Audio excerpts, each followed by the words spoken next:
Assalomu alaykum, hurmatli ustozlar hamda abituriyentlar. Demak, ikkinchi darsimizni boshlaymiz. O'rtada sizlar bilan slovoobrazovание, ya'ni so'z tuzilishini, frazeologiya va undan tashqari leksikologiyani o'rganishimiz kerak edi. Keling, shunday qilamiz. Slovarni zapasini to'plash uchun, chunki ham abituriyentlarning hisobini olamiz. Slovarni zapasini to'plash uchun slovoobrazovание qachon to'liq tushuniladi, qachonki barcha so'z turkumlarini yaxshigina tushunib olganingizdan keyin. Shuning uchun sразу morfologiyadan boshladik. Hali постепенно tushunib borasiz, ko'rib borasiz. Nima uchun aynan sразу morfologiyani o'rgatayotganimni? Morfologiyada birinchi so'z turkumlari aynan otni boshlaymiz. Ot so'z turkumini. Ot so'z turkumini bilasiz, kim, nima so'roviga javob berish kerak. Именно кто, что, ya'niki narsalarni holatda bo'lsa ham, olaylik parta, stol, osmon, yer yoki holatga keladigan bo'lsak, qayg'u nima deb so'ray olamiz. Qachonki qayg'urmoq yoki qayg'uryapman desangiz, unda уже fe'lga aylanib ketadi. Keling, gapni ko'p qilmaymizda, и сразу doskaga e'tibor bering. Имя существительное, значит, от so'z turkumi. Кто, что и предмет deb yozdim. Aynan narsa. Hamda kim nima so'roviga javob berish kerak. Постоянно признаки, ya'niki doimiy belgilari qanaqa? Посмотрим. Нарицательный собственный, ya'niki atoqli ot, turdosh ot deymiz. Turdosh otlar masalan aynan atab qo'ymagan bo'lsak, masalan parta, stol, yer, osmon, bu уже получается turdosh otlar. Lekin atalgan mana shahar nomlari, inson nomlari, olaylik hayvonlarga berilgan nomlar ham bu собственный, именно собственные, ya'niki atoqli otlar. Olaylik Amudaryo, daryoning nomi, Toshkent, Samarqand shaharlarining nomlari, masalan mamlakatimiz nomi O'zbekiston. Xuddi shunaqa. Keling, ikkinchi постоянный doimiy belgisi, постоянный признак bu doimiy belgisi, одушевленность и неодушевленность. Ya'niki jonli ot hamda jonsiz ot deb aytamiz. Undan tashqari doimiy belgilari rodlarga ajratamiz. Yana bir karra aytib o'tishim kerak, rod как бы rus tilini основа основ, ya'niki rodni aniq bilishimiz shart so'zlarda. Bilasiz, rus tilida 3 ta rod, мужской, женский, средний rod. Undan tashqari uncha ko'p bo'lmagan so'zlarni, 200 undan ko'proq so'zlar masalan общий rodda. Endi skloneniyalar, ya'niki turlanish. Bu turlanish ning, dan, daga, mana o'zbek tilidagi kelishib qo'shimchalari turlanish deyiladi. Masalan, первое, второе, третье склонение и разносклоняемый, ya'niki birinchi, ikkinchi, uchinchi hamda turli xil turlanadigan otlar bor. Undan tashqari umuman turlanmaydigan ham otlar bor. Hozir dars davomida ko'rib borasiz. Так. Непостоянный признаки, demak, doimiy bo'lmagan belgilari bu число, birlik, ko'plik и падеж. Chunki boya aytib o'tganimdek, chetdan kirib kelgan so'zlar yoki ayrim so'zlar umuman turlanmaydigan so'zlar bor. Вот. Endi keling падежlarni, ya'niki rus tilidagi kelishiklarni eslab olamiz. Именительный, родительный, дательный, винительный, творительный hamda предложный 6 ta kelishik bor. Kelishiklar gaplarda qanday? Masalan, qaysi savollarga javob beradi? Mana именительный падеж кто, что, ya'niki kim, nima. Keling, savollarning o'ziga qarasangiz ham asosan qaysi qo'shimchani berayotganini tushunsangiz bo'ladi. Lekin падеж tushunchasi rus tilida ancha keng tushuncha. Dars davomida ko'rasiz. Endi keling, родительный падеж кого, чего, kimning, nimaning. Lekin yordamchi so'zga qarasangiz нет. Нет qo'yganman, chunki нет aynan родительный падежni yana bitta ishlatilish o'rni inkor. Inkor ma'nosida ishlatayotganimizda qo'llaymiz. Вообще-то падежlar orasida eng katta падеж hisoblanadi, ko'p qo'llanadigan падеж hisoblanadi родительный. Теперь смотрите, дательный. Кому, чему, kimga, nimaga. Mana yordamchi so'zga qarasangiz dать, bermoq deb maqsangiz bo'ladi. И винительный падеж кого, что. Вот я помню, винительный падежni ko'pincha o'g'ri padej deymiz.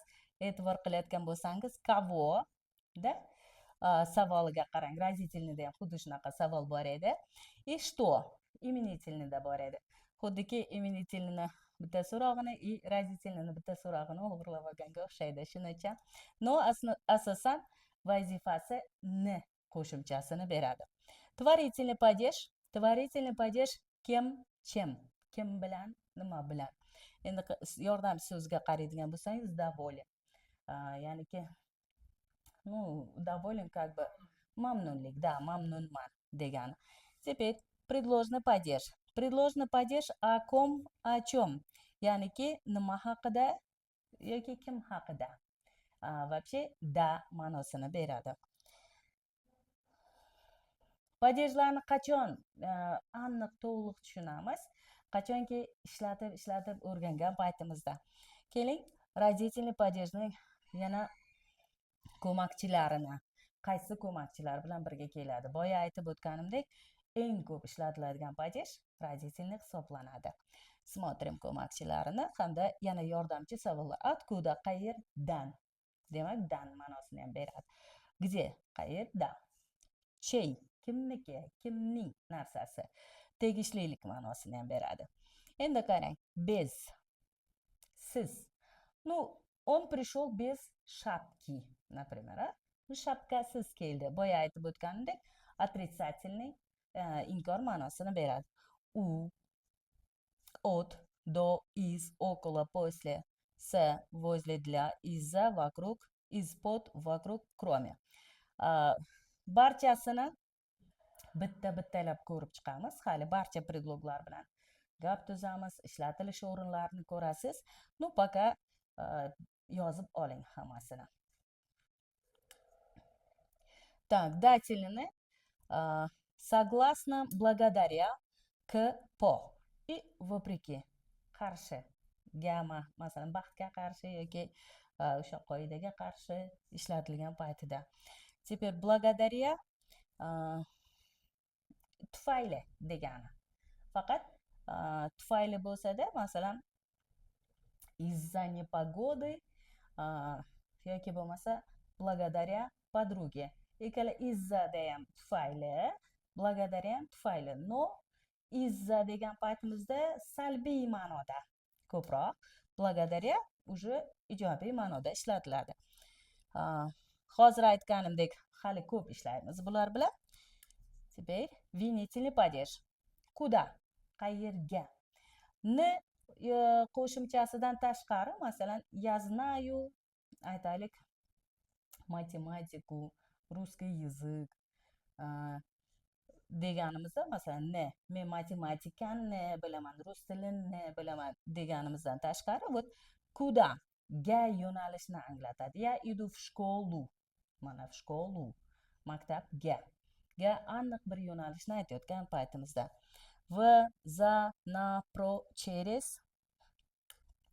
Так, ko'makchilari. Теперь творительный падеж.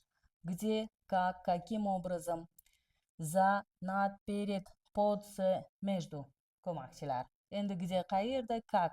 Qay holatda, qay darajada, mana qay darajada masalan. Дальше. Предложный падеж. Предложный падеж где, когда. Qachon va qayerda. Он живет в деревне. Masalan, u qishloqda yashaydi. Yoki смотрите, на. Aytaylik, телефон лежит на столе. Да? Вот как видите. Или obda qanday gap tuzishimiz mumkin. Я говорю о подруге. Да? Masalan, men dugonam haqida gapiryapman. Так. Теперь endi keling, aynan склоненияларni bo'lib o'rganamiz. Первое, второе, третье склонение qaysi so'zlar kiradi? Первое склонение, birinchi склонениyaga a hamda ya bilan tugagan so'zlar. A hamda ya bilan. Женский род, мужской род farqi yo'q. A hamda ya bilan tugagan bo'lish kerak oxirgi harfi. Masalan, aytaylik, keling, padejlarni yozamiz.